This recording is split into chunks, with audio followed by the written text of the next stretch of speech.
Hola, hola, saludos a todos los que nos están sintonizando. Bueno, vamos a hablar de la unidad 6, que es uroanálisis, de la materia, específicamente de la materia de patología, de la patología clínica. Cabe mencionar que esta presentación que voy a utilizar es una adaptación de la presentación realizada por el QEP José Antonio Domínguez Chavarría. Aquí nada más voy a moverle al puntero. Y vamos a empezar. Esperemos que ahora sí se grabe, porque yo no sé qué pasó en el video anterior, que no se grabó el cochino video. Y bueno, pues duré hablando horas, explicando horas, y me di cuenta que algo pasó y no se grabó nada. Bueno, entonces vamos a hablar acerca de, en este tema, en la unidad 6 abarca la función renal, lo que es la urea y la creatinina, cómo se utilizan para determinar esa función renal. También vamos a hablar de lo que es el examen general de orina y de los tres tipos de exámenes que se realizan: el examen físico, el examen químico, el examen microscópico. En este tema, no les mencioné que nosotros en este video vamos a hablar únicamente del primer punto. El segundo punto lo vamos a abordar en otro video para que estén pendientes y no se lo pierdan. Entonces, en este primer tema vamos a hablar de lo que viene siendo el riñón, la nefrona, cuál es la función renal y cómo se determina esta función renal a través de la determinación de urea creatinina tanto en sangre como en orina. Vamos a empezar hablando al respecto de los riñones. Aquí no me voy a detener mucho porque ustedes ya lo deberán de haber visto en anatomía comparativa. Pero los riñones pues tienen una forma de frijolito. Tiene una forma tan peculiar, tan característica, que muchas veces cuando nos referimos a la forma de otras estructuras o de otras formas o de otras cosas decimos que tiene una forma arriñonada cuando se parece a la de los riñones. Pero en este caso podemos decir que tiene una forma de riñón. Esta también tiene por encima las glándulas suprarrenales, que no son otra cosa más que glándulas que se encargan de la producción de ciertas hormonas, que ya vamos a ver en otros temas. Y bueno, si nosotros hacemos un corte en el riñón, pues podemos ver que está conformado por diferentes partes, o los autores lo han dividido, las personas que estudian anatomía lo han dividido en diferentes partes. Pero bueno, en primer lugar consta de una arteria renal, que es la que va a introducir la sangre hacia los riñones. En segundo lugar tenemos que consta de una vena, ¿sí? De una vena renal, la cual es la que va a sacar la sangre de los riñones para luego llevarla así al, al corazón y luego a los pulmones o a las diferentes partes que tenga que llegar.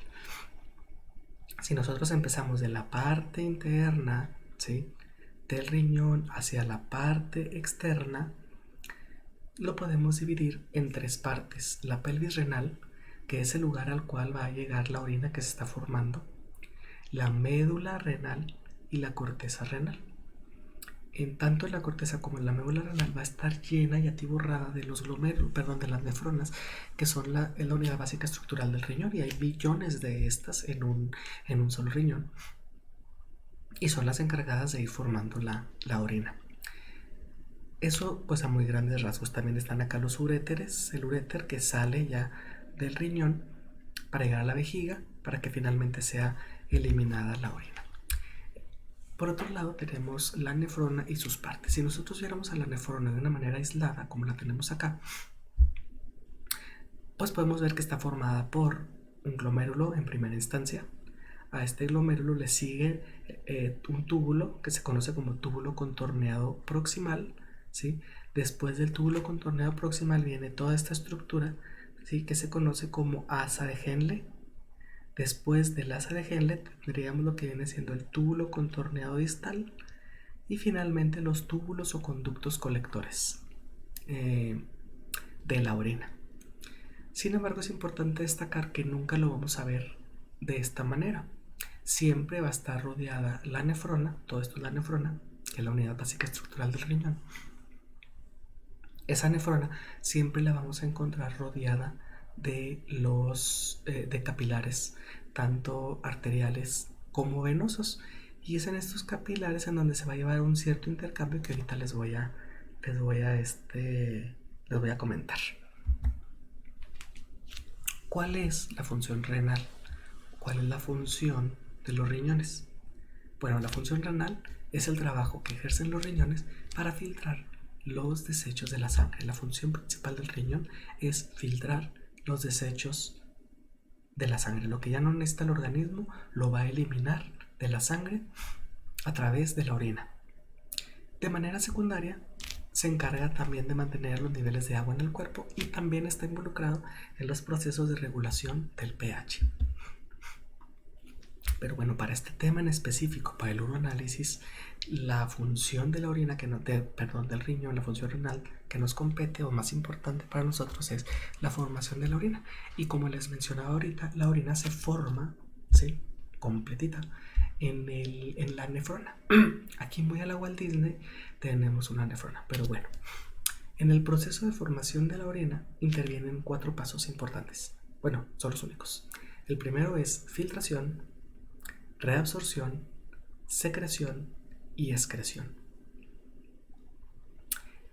En el primer paso, en la filtración, inicia cuando a través de una arteriola aferente llega la sangre, se introduce en el glomérulo o en los capilares glomerulares, ¿sí?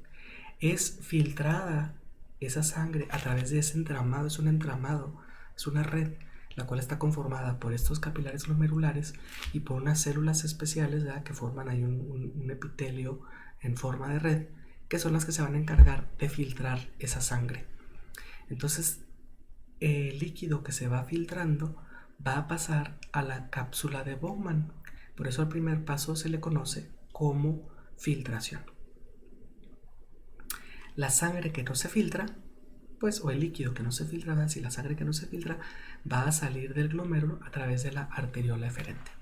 Pero bueno, volviendo con el líquido que ya llegó aquí a la cápsula de Bowman, que la cápsula de Bowman se comunica ya, el espacio de Bowman se comunica con los túbulos, con el túbulo contorneo proximal y con el resto de la nefrona. Entonces, cuando ese filtrado inicial pasa, ¿sí?, a la cápsula de Bowman, pasa de la cápsula de Bowman al túbulo contorneo proximal, y una vez ahí en el túbulo contorneo proximal va a ocurrir el proceso de reabsorción. Este proceso de reabsorción consiste en que ciertas sustancias que se filtran tienen que regresar a la sangre. Sustancias que no deben de ser eliminadas, como por ejemplo la glucosa.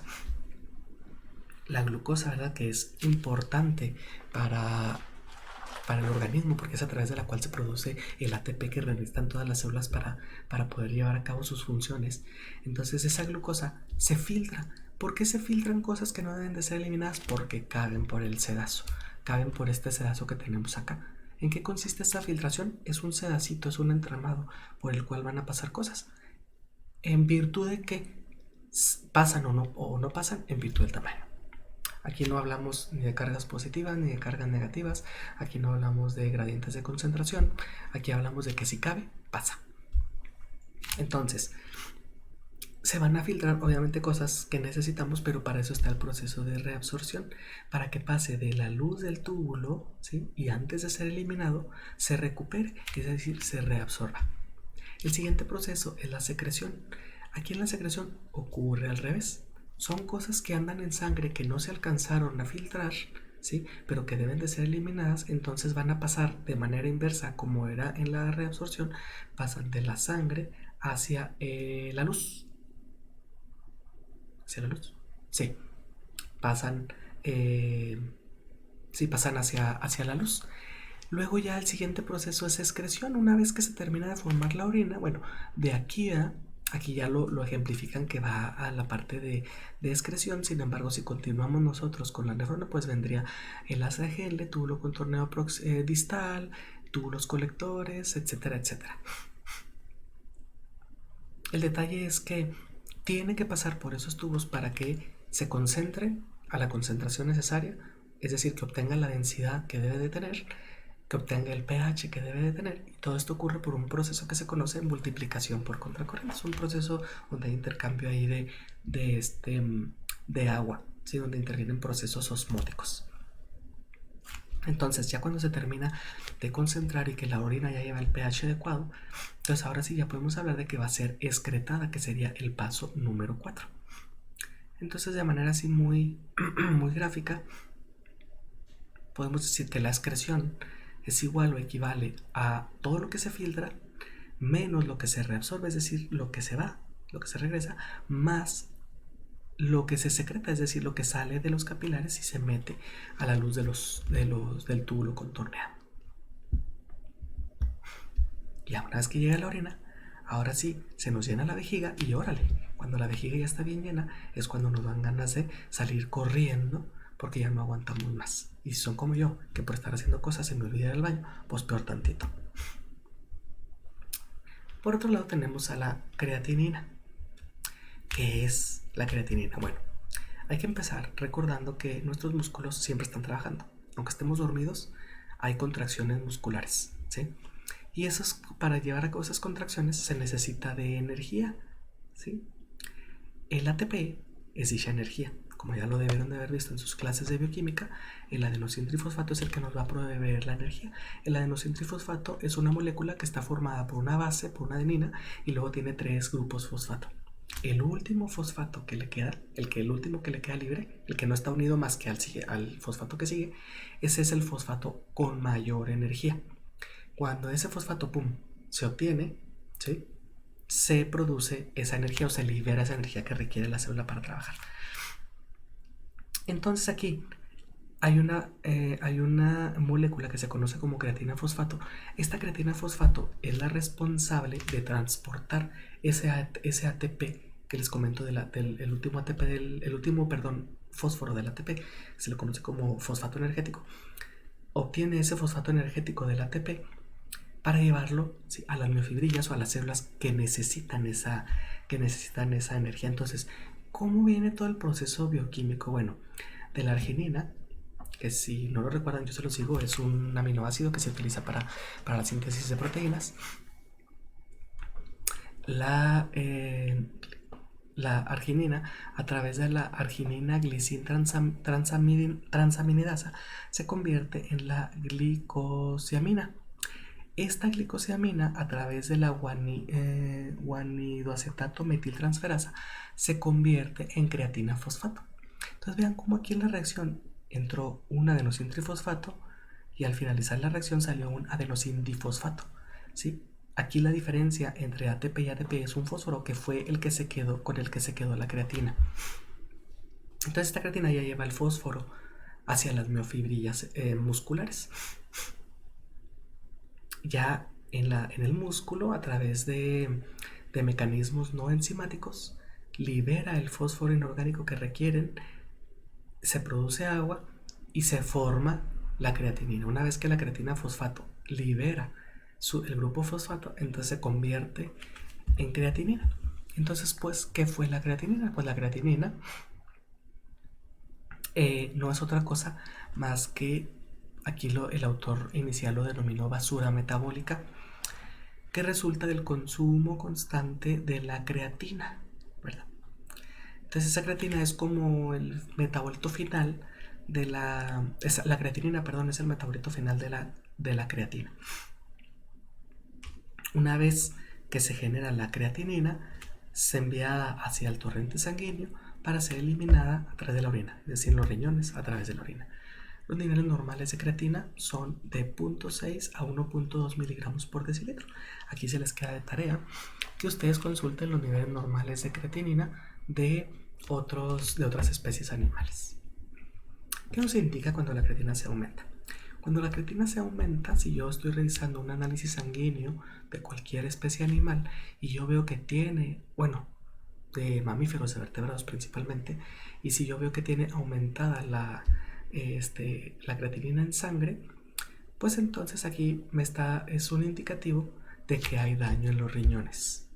¿Por qué hay daño en los riñones?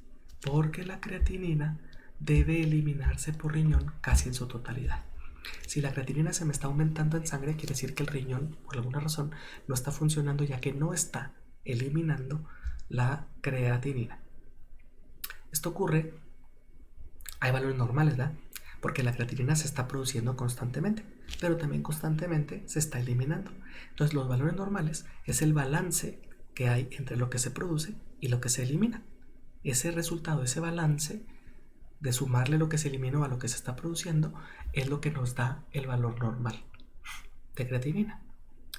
De tal manera que si se nos aumenta quiere decir que no se está eliminando por sangre. Entonces eso ya nos habla de la función del riñón. ¿Y qué pasa cuando la creatinina, por el contrario de estar aumentada, está disminuida? Bueno, aquí nada más nos está diciendo que hay una disminución en la masa muscular. Por otro lado, tenemos a la urea, que es también un actor muy importante aquí, un protagónico en la formación de orina, porque es uno de los componentes principales de la orina. Y la urea no es otra cosa más que el resultado del metabolismo de las proteínas. Ustedes recordarán que todo lo que entra al organismo tiene que ser metabolizado, ya sean carbohidratos, lípidos, ácidos nucleicos y pues no, sin faltar también las proteínas deben de ser metabolizadas. Por ejemplo, los carbohidratos se metabolizan y lo que se obtiene de ese metabolismo al final, ya hasta el final, es energía. ¿Sí? Antes de la obtención de energía tenemos por ahí piruvato, piruvato, el que sale de la glucólisis. El piruvato se convierte en acetilcoenzima A, que es el que va al ciclo de Krebs. Del ciclo de Krebs sale por ahí poquito ATP, pero también salen unos cofactores que son los que transportadores de electrones que van y llevan esos electroncitos a la mitocondria para específicamente a la cadena respiratoria, en donde ya esta cadena respiratoria va a estar en friega produciendo mucho ATP. El excedente de energía, el excedente de glucosa que ingresa, el que no se está utilizando porque ya se abastecieron las necesidades energéticas del cuerpo, ese se va a almacenar en forma de grasa. ¿Qué pasa con las grasas? Las grasas se almacenan. Si no hay requerimientos de energía que suplir, porque los carbohidratos lo están haciendo, entonces las grasas o el excedente de carbohidratos se va a almacenar en forma de grasa. ¿Por qué se almacena? Pues por la sencilla razón de que todavía tenemos por ahí genes activos, los genes que tenían activos nuestros ancestros cuando eran nómadas, ¿sí? Que viajaban de un lugar a otro. Pasaban temporadas muy largas en las que tenían alimentos, pero pasaban temporadas también muy largas en las que no tenían alimentos. Entonces lo que le sobraba de energía al cuerpo cuando había alimentos era almacenado en forma de grasa, porque no se podían dar el lujo de desperdiciarlo para poder subsistir en las temporadas grandes que no tenían comida, en lo que se transportaban de un sitio a otro cuando todavía no dominaban la agricultura, o sea, cuando tenían que llegar a ver la naturaleza de manera espontánea que les había, bueno, no de manera espontánea, sino de manera natural, que les había dado sin ellos trabajarlo, por decirlo de algún modo, ¿verdad? Esos genes encargados del almacenamiento de la energía en forma de grasa todavía están activos hasta la fecha, y por eso, aunque nosotros ya no necesitamos caminar distancias enormes para encontrar ni pasar tiempos enormes sin comer, no necesitamos eso, porque a la vuelta de la esquina, gracias a Dios, tenemos los alimentos para consumirlos. Bueno, como los consumimos en exceso, pues, y llevamos una vida muy sedentaria, se almacena en forma de grasa, ya están las consecuencias, ¿sí? Que engordamos hasta decir basta. Así, de esa misma manera se van a metabolizar las proteínas para obtener, al final de cuentas, pues para obtener también energía en un momento dado de que falten. Y cuando no es así, esas proteínas tienen que ser degradadas porque ya están viejitas, porque ya no cumplen su función de la manera correcta, porque tienen una vida media que cumplir, son eliminadas y al ser eliminadas se separan en sus porciones, en sus monómeros que las forman, que son los aminoácidos, ¿sí? Estos aminoácidos se llaman amino porque tienen un grupo amino, un grupo que tiene un nitrógeno, y ácidos porque tiene un grupo ácido, que es un grupo carboxilo, el que le da la naturaleza ácida. Entonces ese nitrógeno que se libera de la destrucción de los aminoácidos se libera como ion amonio. Ion amonio es el que va a ir a la formación de la urea para eliminar la toxicidad del mismo. Y el resto de las moléculas, bueno, pues el resto de la molécula del aminoácido, que es un esqueleto carbonado, dependiendo del aminoácido será el número de carbonos que tenga, pues se utiliza para generar moléculas energéticas que abastecen a células y a tejidos. ¿Cómo se forma la urea? La urea se va a formar específicamente en el hígado. Sin embargo, los precursores de la urea El precursor de la urea es el grupo amonio que se libera de los aminoácidos. Estos aminoácidos van a venir tanto de tejido hepático como de músculo. En el caso del tejido hepático, lo que va a ocurrir es que el glutamato se va a convertir en glutamina. Diferencia entre glutamato y glutamina, número de carbonos iguales. Pero la diferencia entre uno y otro es este. Se llama glutamina porque tiene un grupo amonio. Se le incorpora ese grupo amonio al glutamato por medio de la glutamina sintetasa. Se forma la glutamina y esta glutamina pasa al hígado. En el hígado, ¿verdad? Curiosamente, esta glutamina va a ser convertida otra vez en glutamato. ¿Qué necesito hacer para convertir la glutamina en glutamato? Pues quitarle el amonio que le puse el glutamato para convertirlo en glutamina. Le quito ese amonio a través de la glutaminasa, obtengo, ¿sí?, este grupo amonio y se sintetiza urea. Por otro lado, el músculo que es rico en proteínas fibrosas tremendas, así enormes, unas cadenas gigantes, bueno, gigantes entre comillas, ¿verdad?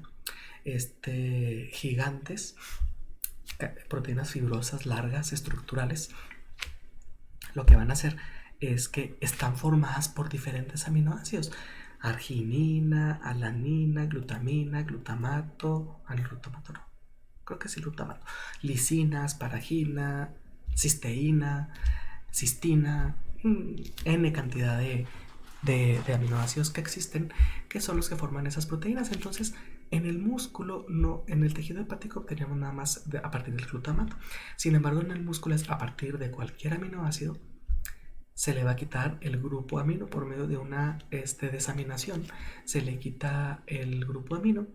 Este grupo amino se le adhiere a la glutamina a través de la glutamina deshidrogenasa. Esta glutamina, ¿sí?, lo que va a hacer es unirse al piruvato. ¿Qué es el piruvato? Recuerden que el piruvato es la molécula final que proviene de la glucólisis, ¿sí? Entonces, este piruvato se une a la glutamina y forma alanina. Esta alanina, que es un aminoácido también, pasa al hígado. En el hígado ocurre lo inverso que ocurrió acá en el músculo, ¿sí? La alanina se va a convertir en piruvato, dejando libre a la glutamina. A esta glutamina se le va a eliminar el grupo amoníaco, el grupo amonio que venía por acá, ¿sí?, para llegar a para que el hígado lo forme en forma de urea. Y pues aquí no está por demás, ¿verdad?, pero ya este piruvato se va para sintetizar glucosa.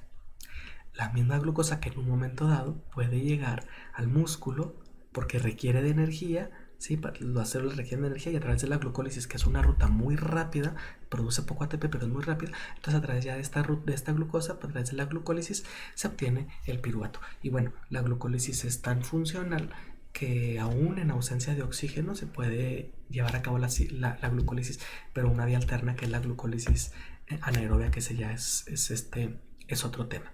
Entonces el amonio que se liberó, que ya vimos cómo se liberó allá, se va a unir a pequeñas moléculas que van a formar la urea, ¿sí?, la cual va a llegar a sangre.